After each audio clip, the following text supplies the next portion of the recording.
Gebhardt. I've been fortunate to have approximately 45-year career, both in the public sector, the private sector, the nonprofit sector. I've served as an elected official, so it's been a wild ride, but it's been a good one. The out of doors has always been a big part of my life. Growing up, I lived in the country outside of Youngstown, Ohio, and I spent from daylight to sundown outside, and it just was somewhat of a natural transition that I would move into that as a career. I enjoyed natural resources. I worked on farms growing up, and there's really a lot of similarities. I mean, the agricultural industry is a natural resource based industry when you really stop and think about it.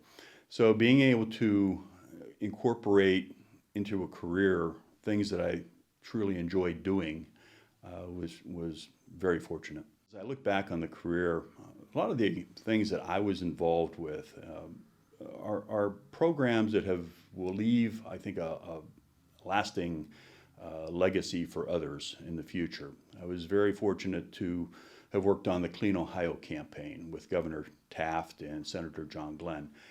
And that provided a funding mechanism for Ohio to protect green space, to clean up brownfields, to provide trails, parks, and being involved in the campaign, being involved in the enabling legislation, working with clients when I had my business on grants, to now ride the Ohio Erie Trail and see the signs, funding provided by Clean Ohio.